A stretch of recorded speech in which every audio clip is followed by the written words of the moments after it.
You are listening to Where is the Line? The stories you will hear will be depraved, disturbing, and true. If you are easily unsettled, you may find this program offensive. And if you are under the age of 18, fuck off.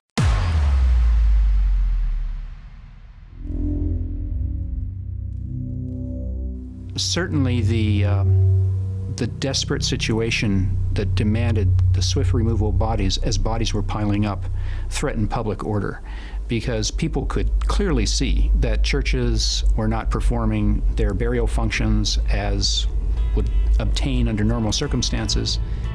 Everybody drinking blood, everybody eating brains, some monster party. Everybody eating flesh, everybody breaking bones. It's some monster party. Thank you for listening to a very belated episode 28 of Where is the Line? My name is Kevin, and with me again, finally, after like 2 fucking months now, is my very dear friend and possible COVID-19 survivor we may never know, Ashley. Hi, Kevin. I'm so happy to be back. Say something disturbing, Ashley. Rotten coffee. Rotten coffee. When you hear the phrase rotten coffee, honk your horn. I've missed you. I've missed you, Kevin. I've missed you too. It's been too long. We actually are in the same room together. Maybe we shouldn't be. I don't know. We are socially distanced though. We're vaguely 8 feet apart. I've decided to add you to my bubble of people that I'm around outside of my household. It's literally you and my parents. Well, it's probably safe to be around me because people don't like to be around me, so I'm kind of by default. It's like social distancing. Whatever. Well, yeah. I'm just in a mood. I'm in a self-deprecating. I've been just too fucking busy. I've just been too goddamn busy. I know you have. I'm very well aware. I've seen you once since the last time we recorded. Yeah, and we haven't even really talked very much. Yeah, we haven't. Well, you've been so busy. It's really, I didn't want to bother you because of work and everything. Well, anyway, this is the thing that that I've been wanting to do, that I've been working too much to do. So I'm not going to talk about work during the thing during that thing. I understand. Okay, sorry. I'm really fucking excited about this story, though. Yes. I was telling Ashley, this is the story. I have never looked up so much stuff about one thing. I know this story, and the reason we're able to do this story is because I don't have to do a bunch of research on this. I knew this story like the back of my hand 5 years ago. But unfortunately, I don't have a really good memory, so I know it like more like the front of my hand now, or like a thing that I know kind of well that I used to know better. Gotcha. But anyway. I've missed you, Kevin. I forgot what I was talking Let's about. go. I've missed you too. What was it? Yeah, you were really into this when you told me about it. Yeah, and in fact, and what I was going to say was that, in fact, Where is the Line almost wasn't a show because I was so into this story that I almost made an entire podcast just about this one fucking story. Right. And I was thinking like maybe 1 or 2 seasons, maybe 20 episodes, something like that about this one fucking story. I'm not going to do that. There's not, and especially considering that we only have 28 episodes now and it took us 22 years to get there. Yeah. 2 years to get there, not 22 years. Yeah. So I am not going to spend the next year and a half talking about the story. There's no fucking way we're getting it done in 1 episode. I'm aiming for 2. Right. Before we get started, though, during this break, the people that listen to the show have been just so nice. I mean, like, we've gotten emails that I've only recently gotten around to reading that would have been so encouraging if I had read them when we got them. Oh, that's nice. But no, it really has been nice. I mean, we've got lots of emails and things. And, we opened up the Patreon page for free, pretty much out of spite, because of that horseshit that Mike Boudet pulled, where you can join his Patreon free for 30 days if you put in your credit card. Goddamn. I mean, leave it to fucking Mike Boudet to take a goddamn pandemic and turn it into a fucking infomercial. That's the same shit that infomercials have been doing for fucking years, where they're like, oh, we've got this great, this great thing. It's free for 30 days. All you got to do is send it back if you don't like it. Right. And then meanwhile, they charge you more than the fucking thing's worth to send it to you, and then it's going to cost you more than the thing's fucking worth to send it back if you don't want it. Anyway. There's so much shit that will build up in your head in 2 months that you're not. I'm going to skip all this shit that has nothing to do with any fucking thing. You're so cute. I'm excited, and I've got so much to say, and I know And it's been so not gonna long. Get it all in.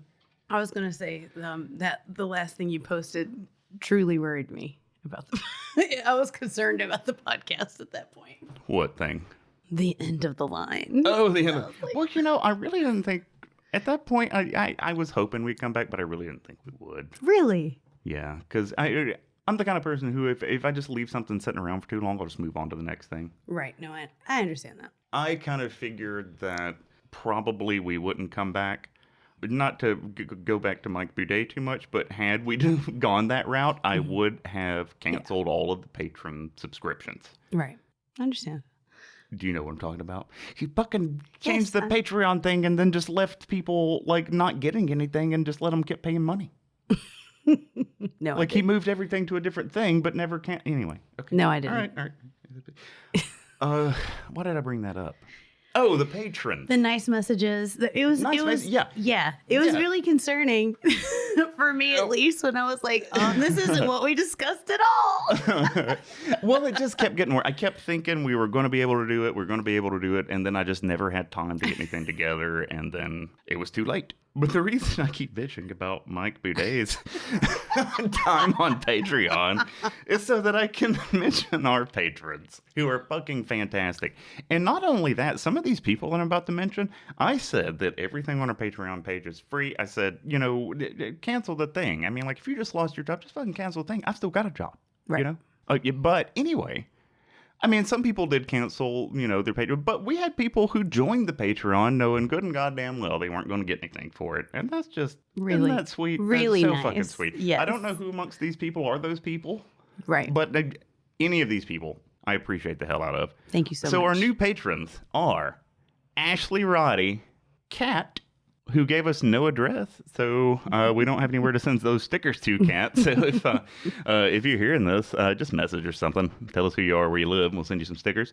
Jenny T, Katie Manzione, Joe Douglas, and Ray Swanson. That's so nice. I have a feeling that I'm forgetting one, because I may have messed something up here. I know that we got a new $10 patron, and I don't see it on here, but do you know what that means? What? That means that person can now send us any pornographic film that they would like for us to watch and film ourselves watching. I can't promise that. And comment on. I can't promise I'll puke, but I might. Well, no, we're not. We're not looking for puke. That happened. This has only happened one other time. We've only had one other time where somebody came in at that $10 level, and right. yeah, that resulted in Samantha, who was co-host at that time, vomiting. I'm just going to be honest. I think she has a stronger stomach than you do, maybe. Yeah, I've gagged while we've talked before, and I've gagged while listening to the show before I was on it. How are you with vomit? Not good. Oh. Not good. Oh. Well, you're going to love this episode. Do you know what this episode is going to be called? What's it going to be called? Black Vomit Part 1. Ooh, nice. You ready to get into it? I'm ready. As long as I'm not actually seeing it, I'm okay. If I have to see it or witness it, there's a problem, or hear it. I actually had somebody puking in my car the other day, and I was, yeah. A drunk person? Yes. Okay. All right. You got to clarify shit like that in times like these, Ashley. Okay. Yeah, it was not a fun experience, and I was driving, so yeah. But I didn't vomit. I just gagged a lot. And then just tried to not listen to it. Yeah, that really happened. Well, we're going to see how you do with incredibly graphic descriptions of vomit. Okay, I'm ready. All right, let's do it. So, as I've covered in great detail, not the Mike Boudet thing, to think about how much I like the story. Maybe both. Well, but pertinent to what we're saying. I think that probably... Hopefully, the topics and the people we've covered in the show aren't things that people that listen to this can relate to. So, for example, if you're listening to this, I really hope that you've never had your colon perforated by a 3-foot-long horse dick. This episode, though, is it's not only my favorite topic, it is also so timely right now. Right. There are so many parallels between what happens here and what's happening all over the world right now. Right. We've got a disease. This story is about a disease nobody understands, really. Mm-hmm. It's nightmarishly ravaging beyond what we're seeing right now. I mean, if you think that, what's the COVID-19 death rate right now? Something like 2%? Yeah, that sounds right. We're talking about a disease that can go up to 50%. We have people right now in the world who are having all of these ridiculous remedies and tests that don't do anything. Dude. The story that we're talking about, we've got the same shit going on. And beyond that, the remedies that, the quote remedies that we're giving to people in the story that we're telling are killing people. Right. We have a signer of the Declaration of Independence, a man whose fucking name is on the document that established our country, who is killing more people than the disease that kills half the people who get it is. We have a president of the United States who runs like a fucking coward out of the Capitol and leaves people there to die. What? We have bodies on the streets. Nobody will pick them up because they don't know how this disease is transmitted. Right. When you get the disease, though, you start bleeding internally and vomiting a thick, gritty, black fluid. Yum. By the end of this story, we're going to see George Washington in a light that you've probably never saw him before, because George Washington in this story abandons people to die, and that ain't even the first time he did it that month. America's most respected doctor at this time, who I have my doubts about why this man's respected, Benjamin Rush, he becomes one of the most preeminent doctors in the world. People seem to not equate those two things. If your name is one of the few that's on a document that established in the first new country that has existed in the world in quite a long time, that's probably going to the top of your fucking resume. It's probably not so much that you're a brilliant goddamn doctor. It might be that your name's on the Declaration of Independence for the United States of America. You're so passionate about this. It's cute. So I've been thinking a lot about where I want to start this story. Because, I want to start a little before the story, and I want it to run a little after the story, so you get, the context on both sides. And I think that where we need to start is with the Ice Age.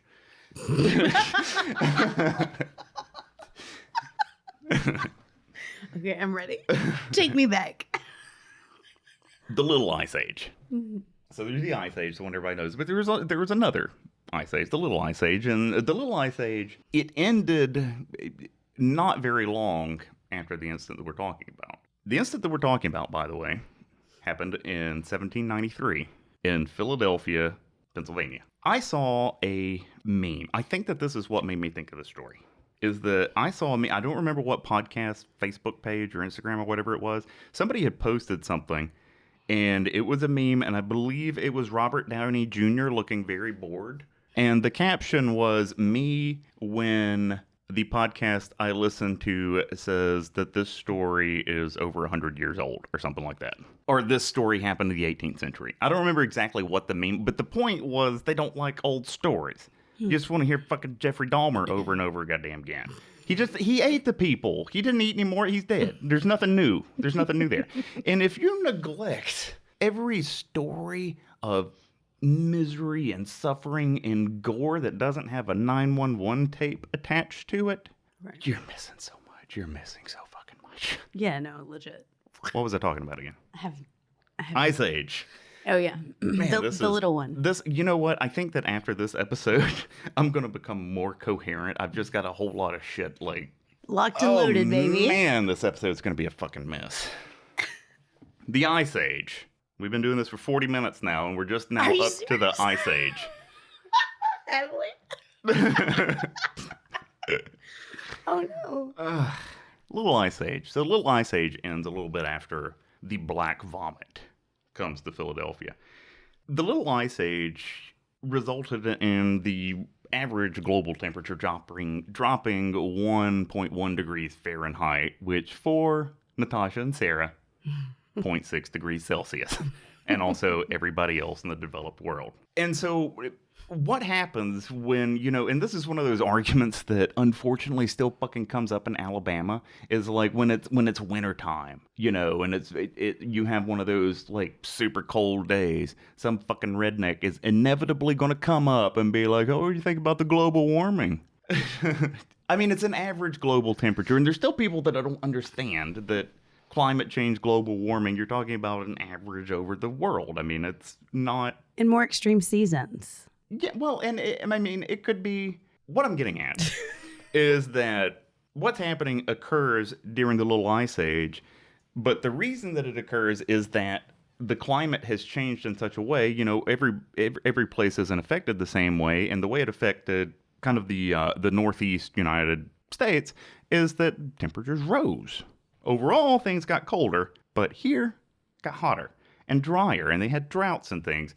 And so Philadelphia, Pennsylvania is situated between two rivers, the Delaware and the Schuylkill. And they have these droughts and these little streams and things that shoot off the sides of the Delaware, and the Schuylkill start drying up. It's hot, it's humid, mosquitoes start forming. Right. It's going to be another 100 years before people realize how yellow fever is transmitted. So, and I'm naming this show The Black Vomit instead of like Philadelphia Yellow Fever because I don't think yellow fever sounds very sexy in terms of like destruction and gore and misery. Right. But it is so fucking bad. Even today. If you get yellow, see, the thing about today is that, if you're going to go somewhere where yellow fever is rampant or it's, something that's a concern, you're going to get it vaccinated before you go. Right. Because if you get it, it's going to be bad. And people don't realize how bad yellow fever is now. It's not one of those diseases like that's been eradicated from the earth, but it so infrequently happens now that people don't realize how bad this is. So Philadelphia. 1793. Little Ice Age is there. These perfect fucking conditions are happening in Philadelphia to just make these mosquitoes come up everywhere. And Philadelphia is contributing to this. Philadelphia at this time has no public sewer system. They don't really have any kind of waste management. And so, and Philadelphia also has a lot of live markets. I haven't really kept up with the COVID-19 thing, but I have heard that people seem to believe that it originated in this live market in China, something like that. Yellow fever did not originate in Philadelphia, but when you have situations like this where you have rotten meat and things just laying around, you're going to attract carriers of disease. And so Philadelphia is in a situation right now where it's the biggest city in the United States at that point. Everybody is smashed in this one area. It's a port city, so they're bringing in things from all over the world. And right off the port is the market street, where people are regularly chopping the heads off pigs and things and, throwing the parts that they don't need just kind of on the ground. The only thing they have in terms of managing all of these, rotten, urine, shit. Right. Rotten animal pieces, whatever people are throwing out of the kitchen. The only way that they're managing this is that at the end of certain streets, they dig these giant holes. And everybody just throws the shit in there. Latrines. Yeah, sort of. Kind of. Yeah. Pits. Yeah. Well, you do at least do number 1 and 2 in your house and then pour it. You don't do it directly in the hole. Right. You go do it private, and then you just bring it all out and pour it in this hole in front of everybody. Just can't. Yeah, so that's the way the world worked back then. It wasn't anything terribly unusual about it. Right. So the climate's changed in Philadelphia. It's something they're not used to. And Benjamin Rush, preeminent American physician, he's actually noticing that he's dealing with a lot more illnesses than before. A few months prior to the summer of 1793, when all this happens, he's noticing that people are coming in with influenza, different types of colds, different types of fevers and things.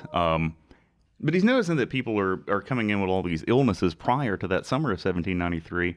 At this point in history, they're not connecting climate and this humidity, mosquitoes, and, these things to these illnesses. But Rush does know that something's happening that's causing people to be a little bit more sick than usual. And he's already starting to develop this little sense of dread that this is going to be a really, really bad summer. And he starts telling people, but he has no idea how bad this is actually going to get. And in the beginning of this, when I was on that giant rant that just went all over the place, I mentioned that George Washington was going to leave people to die twice in pretty quick succession. The first one is because in 1793, George Washington is in a position where I don't remember learning this in school, but the American public was within a hair's width of dragging General George Washington out of his house at this point. What happened was that during the American Revolution, the French helped us a lot, to the point that, in fact, we might not have a country of our own had the French not helped us the way that they did in declaring, in gaining our independence from England. Right. And France ends up in a very similar position where they have people who are looking for these kinds of independence that's not too dissimilar from what we were looking for when we came over here to the New World. And we're talking about, we're still in an America where people remember 1776, these people remember this. These are revolutionaries. The people that you meet on the street are the people who had the fucking guts to come over here, a lot of them. And so, and everybody knows that France helped us when we needed it the most. And France needs it the most. And Washington says, we don't really have enough people for that. And so this is this really great point in American history where you have a country rallying against a president because of what they've done to another country.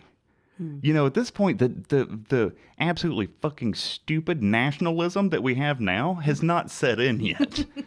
They don't give a fuck who you are. You can be George Washington. They know he went across the fucking Delaware. They know his name's on the Declaration of Independence.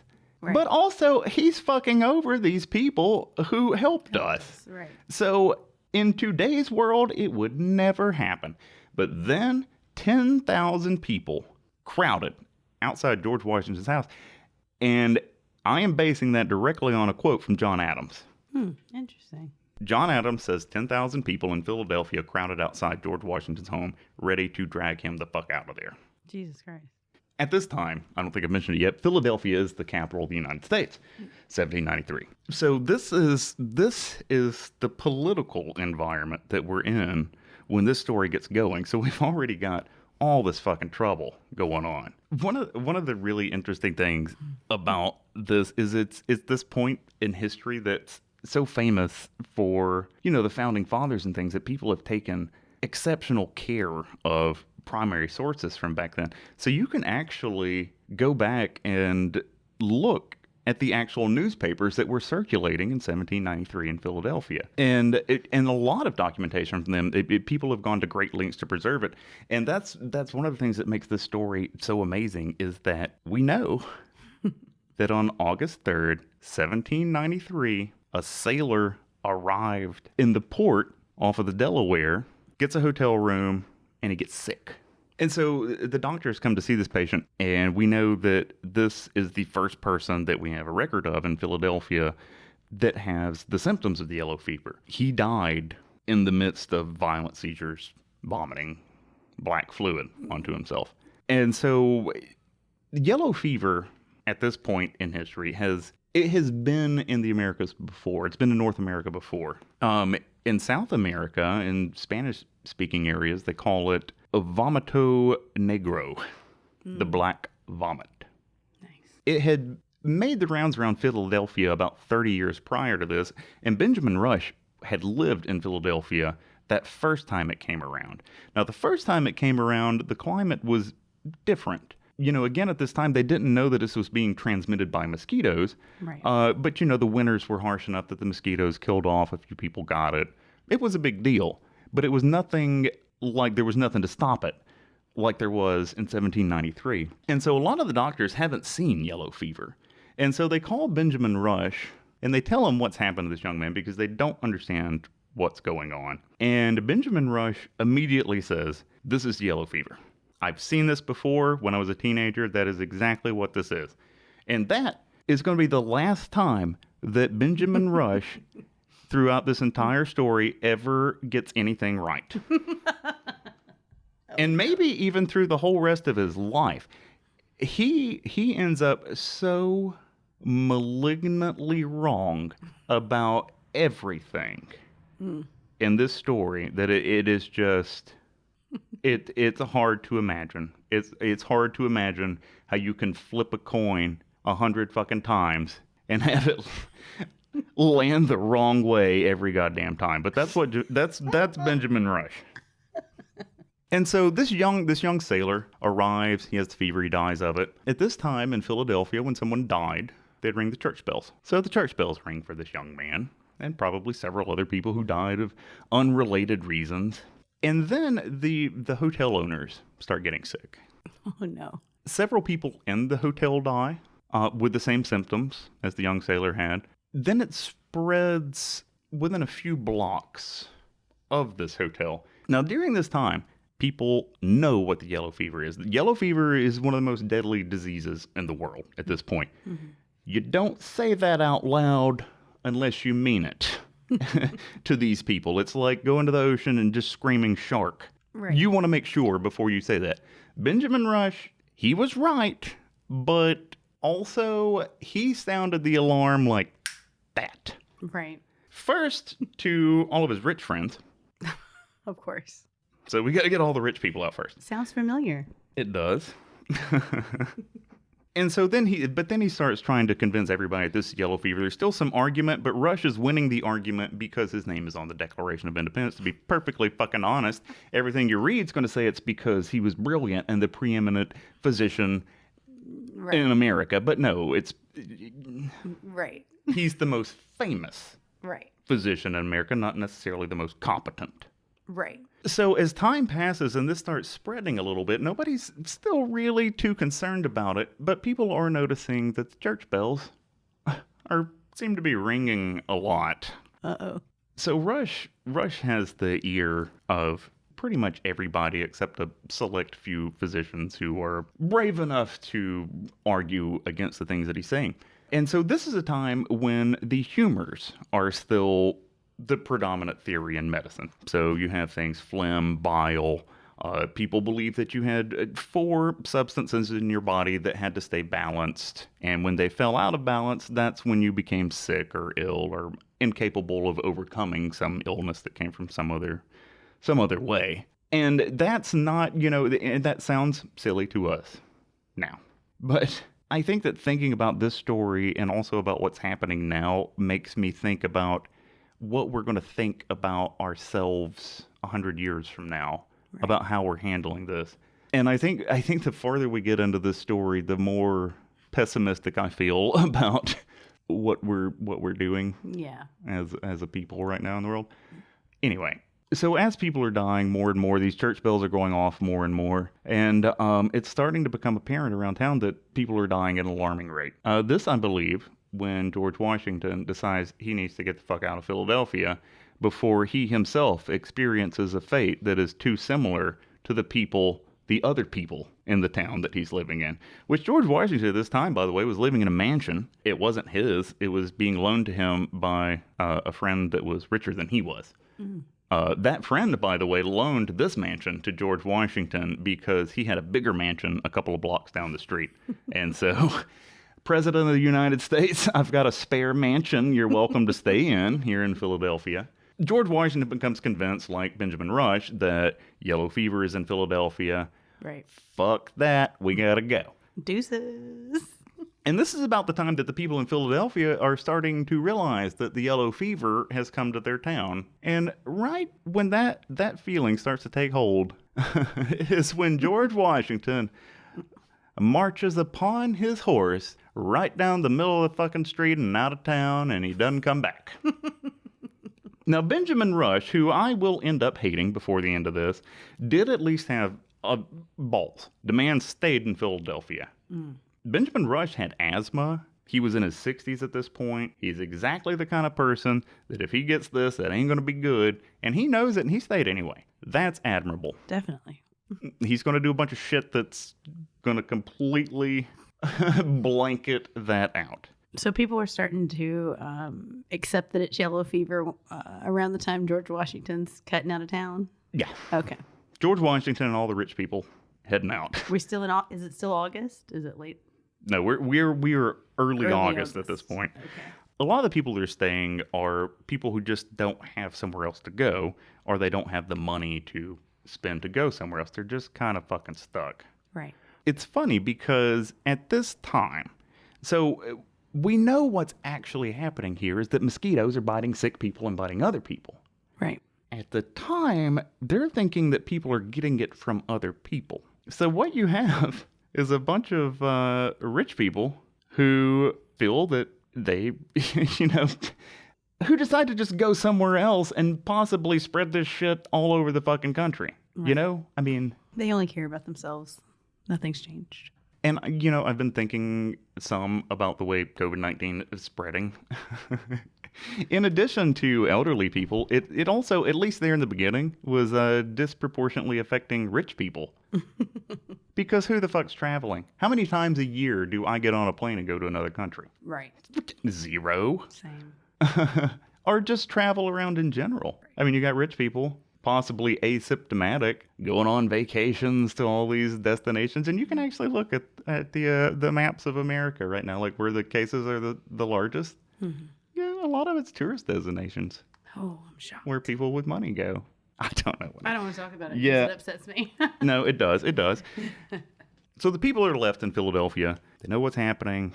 People are dying. People are starting to die by around the middle or late August. 10 or 15 people a day are dying. And so the church bells are just going and going and going. And the mayor of Philadelphia this time is a man named Matthew Clarkson, who up until this point, being the mayor of Philadelphia, was really more of an honorary title than anything. He didn't really have any power. But there's this moment right here in August where Matthew Clarkson realizes, I'm the mayor and I've never had any power before, but also everybody with power has just left. So just because I have this honorary title of mayor, I'm kind of the closest thing that we're going to have to a leader around here. Right. Benjamin Rush also realizes this. And so he pretty immediately goes to Clarkson and presents theories on ways that we could clear Philadelphia of these negative miasmas that are causing this disease. Because they believe that a lot of this problem is just because of impurities in the air, they want to clean up Market Street, for one thing, where the live animal markets are and all of the rotting animals in the hole at the end of the street. We should probably clean that up. The way that they want to clean this up, though, is bafflingly interesting. So their idea, instead of throwing dead animals and things into these holes at the end of the street, they're suggesting that people throw them out in the middle of the street. And then that way, dogs will come and just eat the stuff. Didn't fucking work, and I don't know how anybody didn't see that wasn't going to work, because all they ended up with was, they got some of that stuff away, but you just ended up with a bunch of fucking mean, angry packs of dogs that are running all around Philadelphia with, like, pig legs and shit, and there's, like, bones all in the road with rotten meat and shit, so... Very quickly figured out that wasn't the way to go. That was not the way to go. Bad idea. Bad idea. Such a bad idea. I am almost certain it was Benjamin Rush's idea. So now people know there's a disease here. I have a good chance of dying just because I'm here. On top of that, when I look outside, there's animal legs and viscera of all kind just strewn about these once clean It's streets such a bad idea. because this was going to fix everything. So needless to say, the death bells continue to toll. Despite throwing dead animals in the middle of the road, who would have guessed it didn't fucking work and the bells keep going? So did they figure out did they make another suggestion on what to do? They did decide they need to clean things up. So they did do some cleaning. One of the problems and one of the things that got blamed almost for the whole fucking thing was a ship came in delivering coffee to Philadelphia. They had a great big load of it. Somehow it went rotten on the way. So they can't sell it. Nobody wants to buy it. So they just throw it off on the side of the dock there on the Delaware. And it just continues to rot and fester until they said that the odor from it, which I don't really know what rotten coffee smells like. I can't say for sure I've ever smelled it, but apparently it's horrible. And the odor traveled at least half a mile. I know Benjamin Rush could smell it in his house because he took several opportunities to bitch about it. So they cleaned up the rotten coffee. Oh. And I guess it is good for public health to clean that up, but it didn't have any effect on anything that they were trying to do. And still, so now we've tried pretty much everything. We've thrown dead animals in the middle of the road, and we've cleaned up a pile of rotten coffee. What else could we possibly do? And this is still going on. We're still losing 15 people a day. These fucking church bells are going off and off and off and off and off all the goddamn time. It's driving Mayor Matthew Clarkson fucking crazy. And Matthew Clarkson, at this point, realizes that he has to step up because nobody else is going to. And I may be wrong that this was his first decision, but I like to think that it was. Matthew Clarkson, on Sunday, August 25th, ordered that the church bells no longer be rang when someone died. Wow. The effect of that, everybody's concerned. Everybody's afraid that they're literally going to die, and they're afraid they're going to die in a horrible fucking fashion. And the church bells all day are reminding them of that, reminding them of that, reminding them of that. And I feel like it's a reasonable thing for Matthew Clarkson to do, to say, let's just stop ringing these bells because we know. Right. And to think that that might alleviate some stress. But when the bells stop ringing, everybody knows why. Right.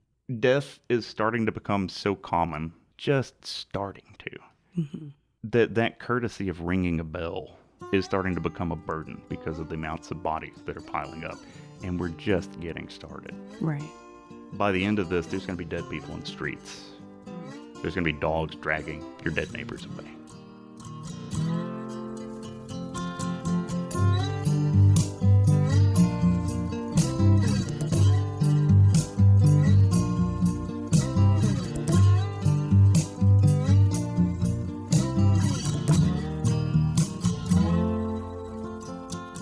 That's going to do it for the first episode of The Black Vomit. I realized we didn't get a whole lot in. We just touched the surface.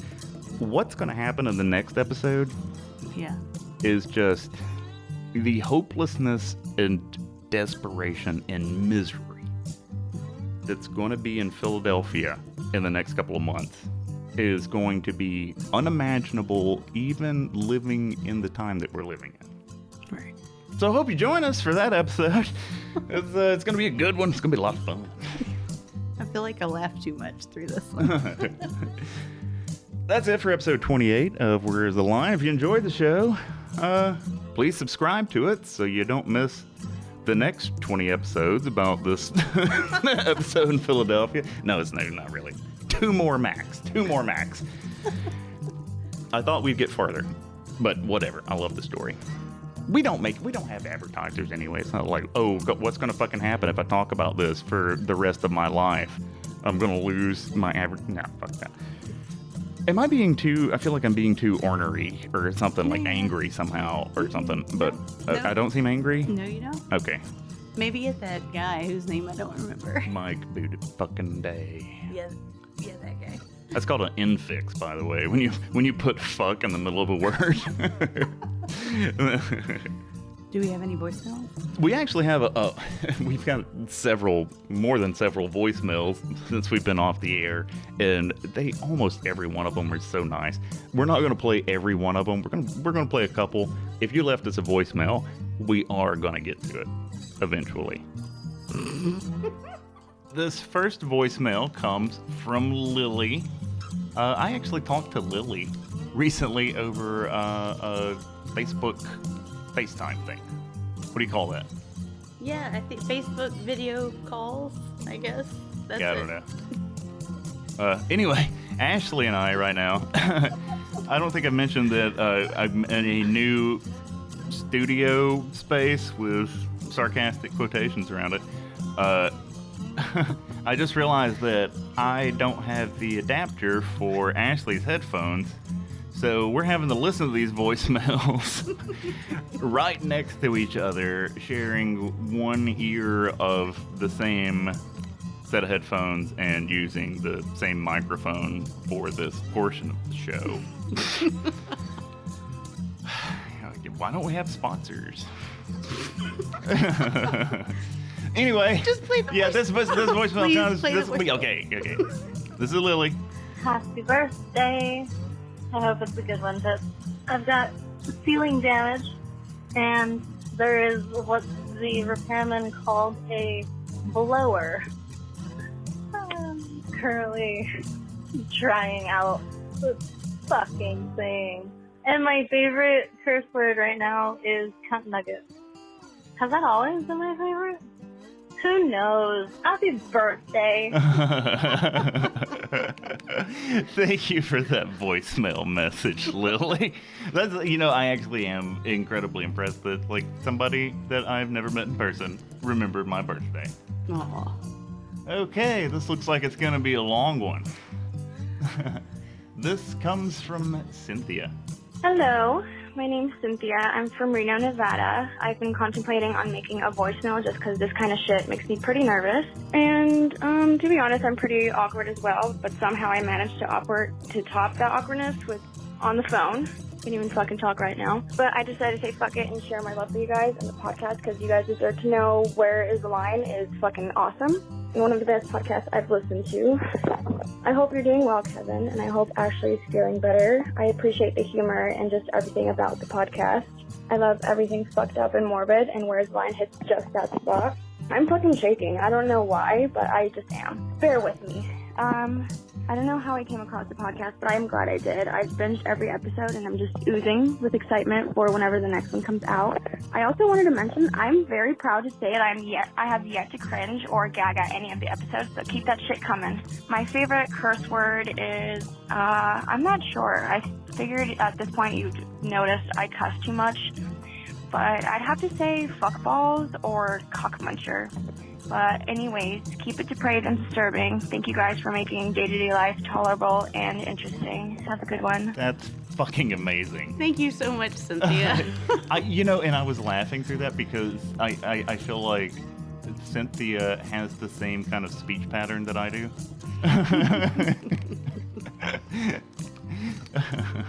Does that not seem like how I talk? I don't think that people will know because they hear the edited version of the show. Yeah. But yeah, if I had a higher pitched voice, that sounds like exactly the kind of voicemail that I would leave for a podcast that I listen to. So thank you for that spot the fuck on voicemail, Cynthia. Thank you. This next voicemail is, I believe, maybe the third time we've heard from a man with a similarly handsome name to my own. This is Kevin. Hey, this is Kevin checking in from Groveport, Ohio during this amazing quarantine. Unfortunately, my job considers itself essential, which I guess it is. So I go there on a day-to-day basis and try my best to hide from everybody. Can't do it though, because it's a warehouse. So it's kind of hard. So everybody stay safe and don't touch anything, wash your hands, the whole shebang, and try to get through this the best that we can. And hopefully I get to hear a new podcast from here soon because I'm going nuts. So I've burned through all of my podcast list, but it's okay. We'll get through it. Have a good one, and let's get all through this together. Bye. Oh. That's very nice. Yeah, that is not what I expected, because I've said before, we don't listen to these ahead of time. We just kind of see what the Google translated version is, which is how I know who it is. But, yeah, that's not what I expected from Kevin. Yeah, that was super sweet, Kevin. Thank you. Yeah, because I believe the other times that Kevin has called in, he's been, he might have had one or two to drink. But yeah, it's a different side of Kevin that we're seeing now.